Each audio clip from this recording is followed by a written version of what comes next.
Aconteceu. Aconteceu. Né?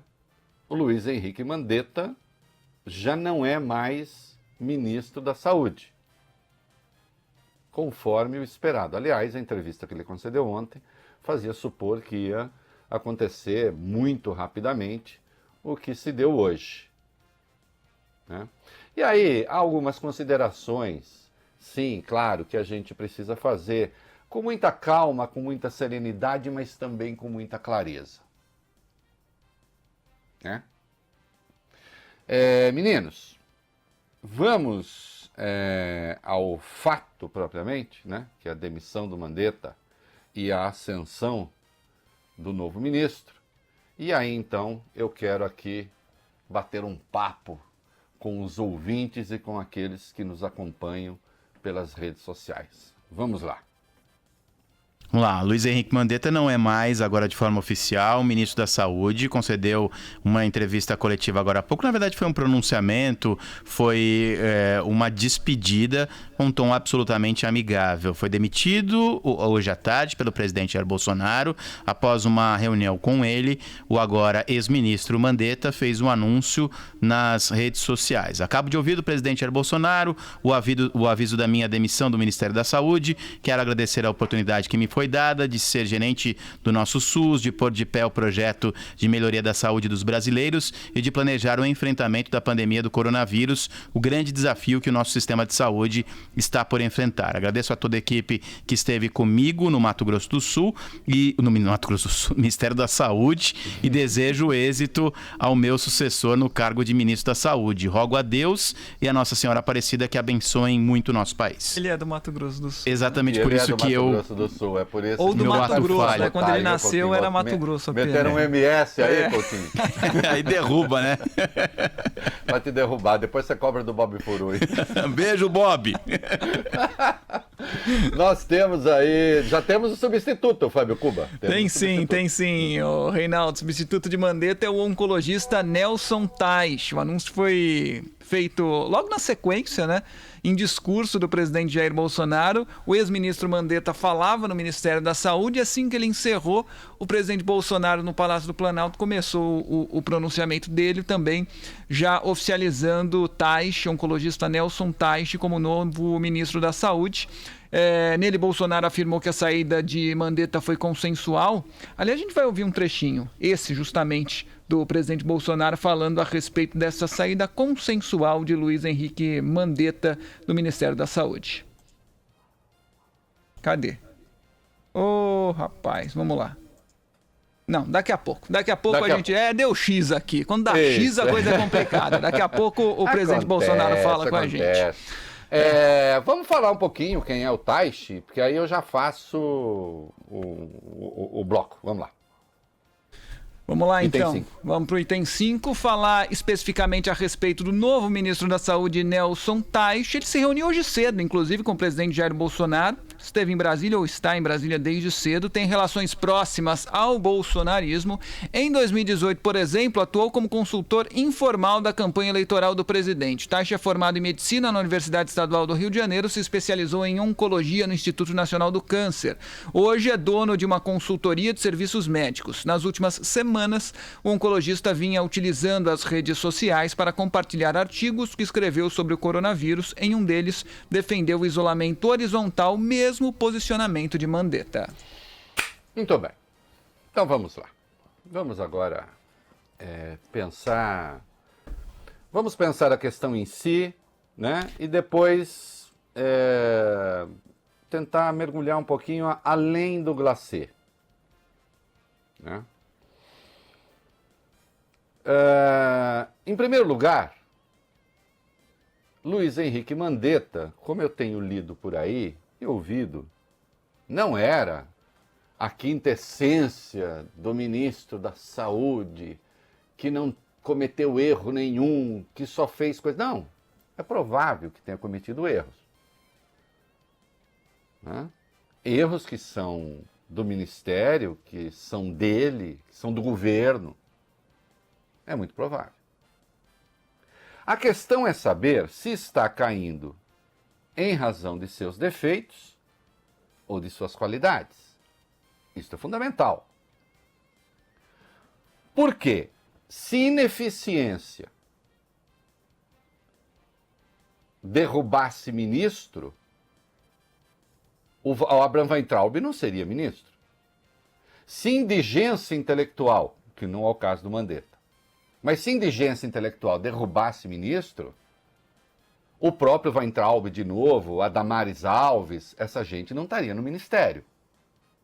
Então não me venham dizer que eu já estou vendo gente relativizando, querendo fazer ali equilibrismo opiniático, né?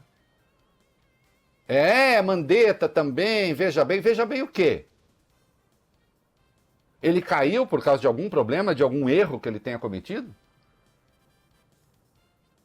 Bolsonaro ficou insatisfeito, sei lá, com a atuação do Ministério para conseguir fazer os testes, para conseguir respiradores. Foi isso que derrubou Mandetta? Então, a primeira coisa de um analista intelectualmente honesto é botar de lado a hipocrisia, é livrar-se da hipocrisia. Que é o tributo, né? Como sabemos, que o vício presta à virtude. Ah, serei rigoroso também com Mandetta. Serei virtuoso, rigoroso também com Mandetta. Bom, a depender do que se esteja querendo dizer, está sendo apenas hipócrita. Botando essa sua virtude a serviço de um vício, de uma coisa viciosa, que é ignorar a razão por que o Mandetta caiu. E ele não caiu porque tenha tido algum problema no Ministério da Saúde. Ele não caiu porque, é político, também tem seus interesses. Bom, ele é político e tem seus interesses, o Dória é político e tem seus interesses, o Witzel é político e tem seus interesses, o Caiado é político e tem seus interesses, o Bolsonaro é político e tem seus interesses. Quem não os tem? A questão é outra. A questão é outra. Esse interesse de que se fala está a serviço da proteção às pessoas ou está expondo as pessoas ao vírus? Este interesse está mobilizando recursos para salvar vidas ou está mobilizando recursos para colocar vidas em risco? É isso que interessa responder. Eu acho que o Mandetta vai ter, ele é político. Já foi deputado, você vai ser candidato a governador.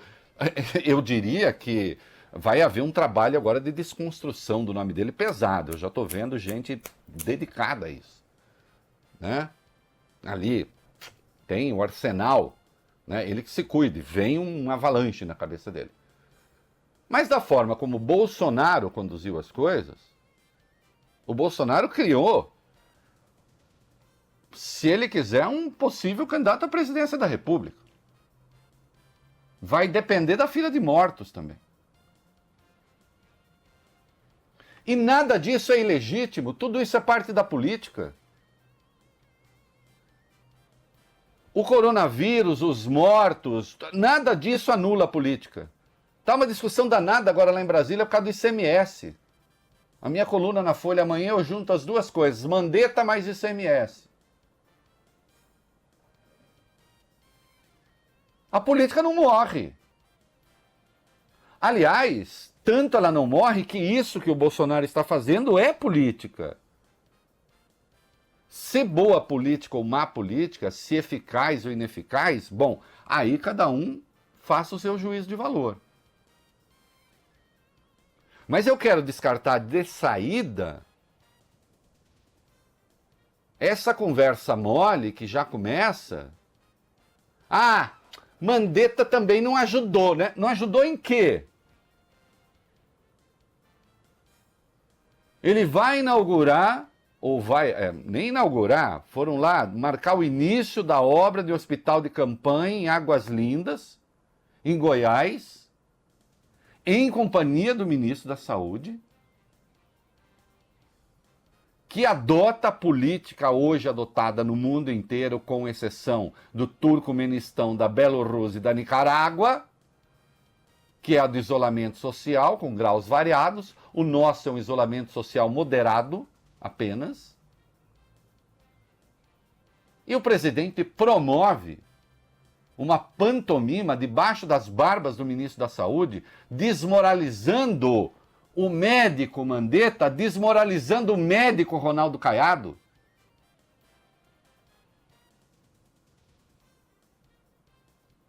Na entrevista que concedeu à Veja, o ministro disse: como é que você conversa com um cidadão que parece que ele entendeu as coisas, parece que está tudo certo, parece que tá, enfim, que o entendimento aconteceu, e imediatamente ele faz o contrário.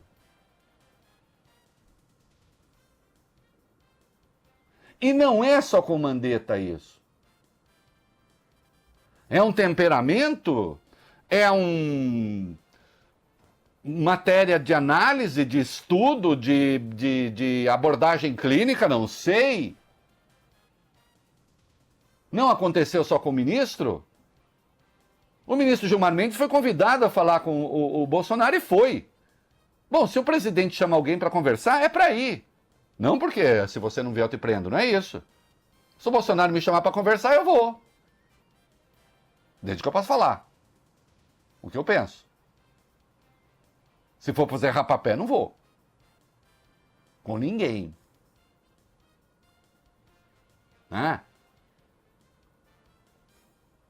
E o presidente foi, o Mendonça, da Advocacia Geral da União, André Mendonça, organizou um encontro, o ministro conversou com ele. É público, isso foi noticiado. O ministro disse: olha, presidente, convém evitar a judicialização dessas questões relativas ao coronavírus e à saúde. O melhor agora é juntar os esforços dos três poderes.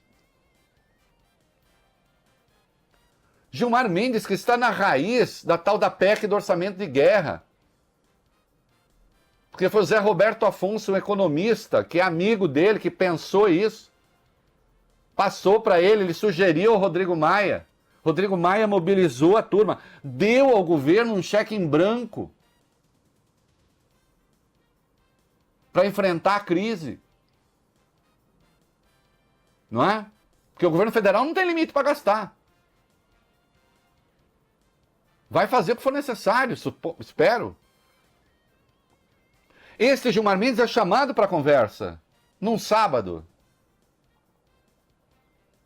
Conversa com o presidente. E eu tenho a certeza de que o ministro saiu de lá com a sensação de que tinha sido ouvido. No domingo, o presidente saiu desfilando por Brasília, fazendo pregação contra o isolamento social. E falando em decreto, que ontem vocês viram a tunda que o governo tomou no Supremo. Porque é inconstitucional, como eu havia dito aqui, várias vezes. Aliás, uma correção rápida, eu falei ontem que a decisão, eu tinha, a informação é que o Supremo tinha decidido sobre, tinha tomado uma decisão sobre uma liminar do Alexandre de Moraes. Não, era sobre uma liminar do ministro Marco Aurélio. O PDT tinha recorrido com uma ação direta de inconstitucionalidade contra a MP que criava ali os setores essenciais, etc. O Marco Aurélio negou parte da liminar, porque o PDT contestava que o governo pudesse fazer aquilo. Ele disse: pode fazer, só que os estados e municípios também podem ter autonomia para fazer suas escolhas. E foi isso que foi endossado ontem por 9-0. 2 ministros não participaram, o Celso de Mello por motivos de saúde e o Roberto Barroso, que se declarou impedido. Mas voltando. O que conversa com Mandetta não vale 5 minutos depois. O que conversa com o ministro do Supremo não vale 5 minutos depois. Faz pronunciamento como fez, sem que os ministros que estão no Planalto, sem que o chefe da Casa Civil, o general Braga Neto, tenha noção do que ele vai falar. Um dos pronunciamentos foi feito por ele, pelo Carluxo e pelo tal do gabinete do ódio, Carlos Bolsonaro.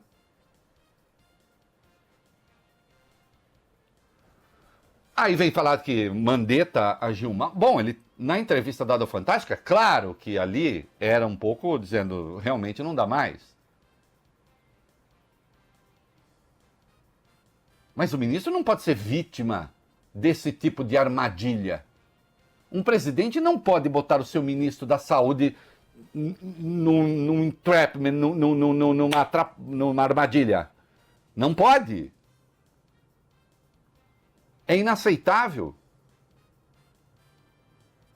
Fez o ministro ali essencialmente o quê? Reafirmou a necessidade do isolamento social. E claro que ali a coisa já estava... Agora eu vejo, começa nas redes sociais, o que está querendo esse Mandetta? Eu não sei o que está querendo esse Mandetta, eu sei o que ele queria. No Ministério da Saúde, ele alinhou o seu discurso com a Organização Mundial da Saúde e com o resto das nações.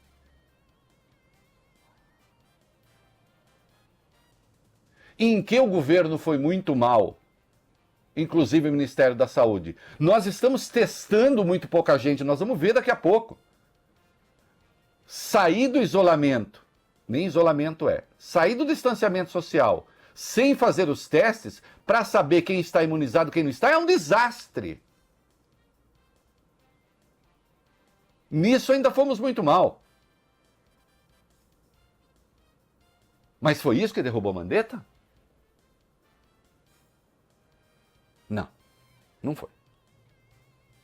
Não foi isso. O que derrubou Mandetta foi a adesão àquilo que todos os países estão fazendo, exceção feita, de novo, ao Turcomenistão, a Belarus e a Nicarágua. Curiosamente, 3 ditadores com viés de esquerda. Não é? Porque isso desconcertava uma bolha de realidade criada em Brasília, que eu ousaria chamar de bolha guedo-bolsonarista. Que o Paulo Guedes está aí também.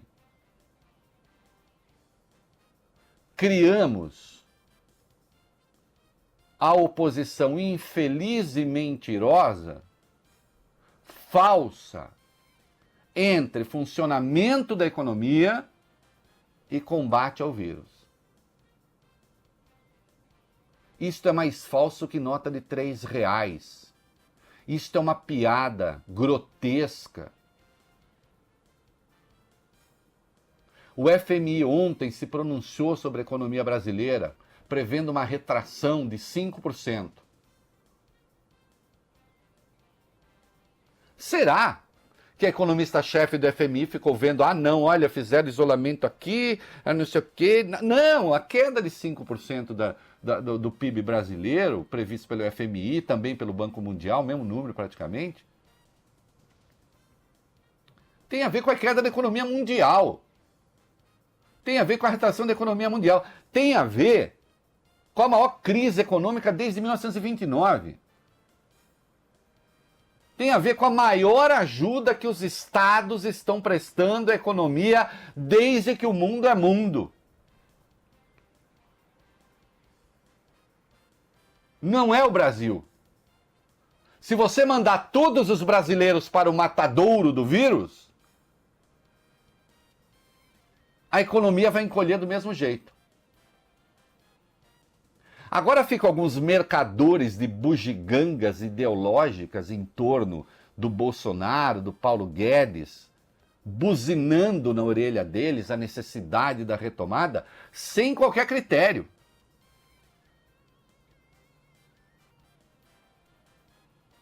Foi essa maluquice que derrubou o Paulo Guedes. É esta mesma maluquice da irrealidade que faz com que o Paulo Guedes queira compensar os estados com 22 bilhões de ICMS. Pauta, infelizmente, comprada por boa parte da imprensa para o meu constrangimento e a minha vergonha. Porque falta tudo aí, a começar da matemática. É esse realismo. É esse distanciamento da realidade. É esse descolamento da vida real dos brasileiros, que eu já vinha apontando antes. Eu sempre disse que esse era um governo que até agora não tinha descoberto a existência de pobre no Brasil. E quando eu falo isso, os imbecis dizem, olha aí, Reinaldo agora se converteu à esquerda. Até que me chame de petralha, que foi um termo que eu mesmo inventei. Vê lá se eu ligo. Não, quando eu falo põe pobre na economia, na equação, eu estou fazendo uma advertência para o bem do governo. Mas seria demais pedir a Bolsonaro que entendesse Santo Agostinho quando diz Fábio Cuba, o Santo Agostinho, né? Que diz uma frase muito... Momento cultural. Mais vale quem me critica porque me corrige do que quem me elogia porque me corrompe. O corromper aí, no caso, não é o corromper da corrupção, da grana, né? Me estraga. Um governo incapaz de ouvir uma advertência, incapaz de ouvir isso não vai dar certo, incapaz de ouvir não vá por aí, incapaz de ouvir busca e entendimento com o Congresso, incapaz de ouvir busca e entendimento com a ciência. Viciado em divisão, viciado em ódio, viciado em confronto. Cercado por uma bolha de lunáticos. Viciados em teorias da conspiração, por sua vez. Incapazes de lidar com a realidade, incapazes de lidar com a ciência, incapazes de lidar com os fatos.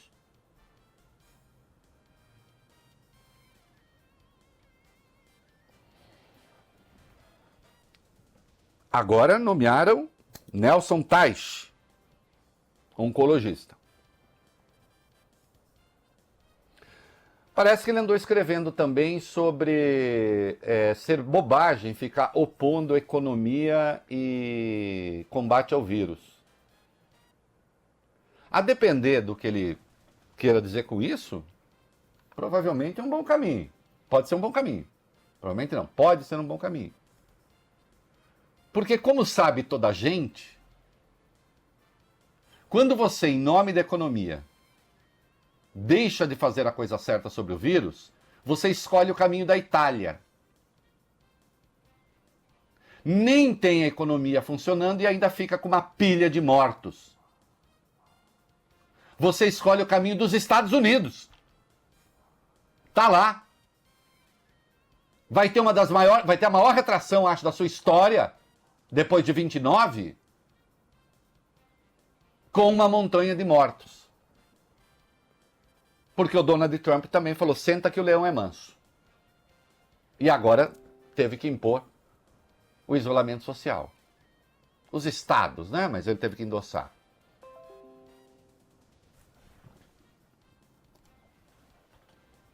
Não existe essa oposição. Até porque quando a fila de mortos vem, a economia quebra do mesmíssimo jeito. Da mesmíssima maneira. Então aí o que você tem de ter é clareza para fazer a coisa certa na hora certa. Os Estados Unidos estão fazendo a coisa certa já na hora errada.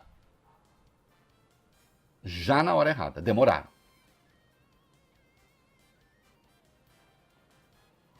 Porque faz jogo de política vulgar, Donald Trump impediu as viagens à China no dia 31 de dezembro do ano passado. Só que ele foi declarar emergência no país em meados de março. Quando já viu uma grita no país, precisa fazer alguma coisa. Ele dizia, não, vírus chinês, coisa dos democratas.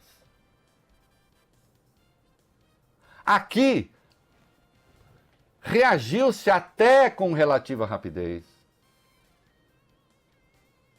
Embora já no carnaval se devesse ter tomado medidas, não tomaram. E quando foi preciso dar uma resposta, o que se teve foi catatonia. Quando eu me lembro, Fábio Cuba, quando eu me lembro, querido Coutinho, que faz 2 meses que o Paulo Guedes estava saudando o dólar alto, 2 meses. 2 meses. Foi em fevereiro. Acho que dia 16 ou 17 de fevereiro. Talvez um pouquinho antes, não sei. 12 ou 13. Que o dólar alto era bom, porque não sei o quê. E que chega de doméstico indo para Disney, uma festa. 12 de fevereiro. 12 de fevereiro. É uma festa Hoje danada. é dia 16 de abril. Foi o dia da famosa e célebre frase: até a empregada doméstica estava indo para Disney. Isso. E aí ele emendou uma festa em tom ali de deboche. Que visão da realidade tem? Desculpe. Ah, tá querendo derrubar o Paulo Guedes agora? Eu não, tô querendo que ele caia na real. Não tem nenhum candidato pro cargo dele.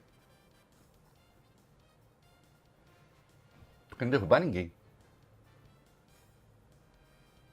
2 dias depois dessa frase, ele teve uma ideia genial. Apareceu com um pacote de 147 bilhões. 147 bilhões, que não tinha dinheiro novo, era só rearranjo de dívida. Depois, 3 parcelas de duzentinho para os informais. Depois, a suspensão de contrato de trabalho MP sem compensação. Peraí. Essas pessoas se deram noção do tamanho da crise? Notem, a mesma irrealidade que fez o que fez com o Mandetta está fazendo o que está fazendo com a economia. E até agora não entenderam direito o tamanho do problema. Ah, engenheiro de obra pronta, uma ova, eu estou apontando isso faz muito tempo, desde o primeiro dia. Quando veio com o negócio de 147 bilhões, eu perguntei, o que é isso? Os Estados Unidos estão falando que vão enfiar 2 trilhões de dólares, nós estamos com 147 bilhões de reais?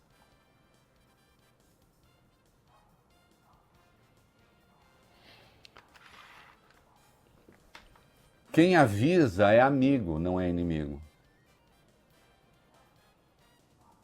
Vocês querem ver? Abra um parêntese aqui.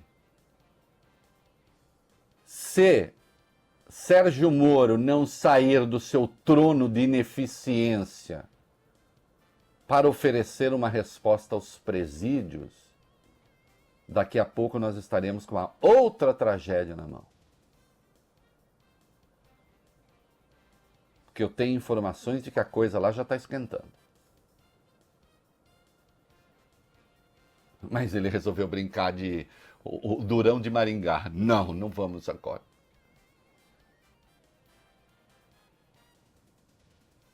Você pode exigir tudo das pessoas, quase, menos que elas morram em silêncio quando elas não têm mais alternativa.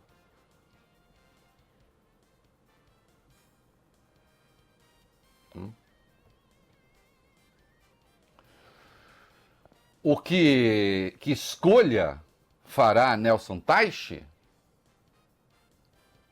Não sei. A ver.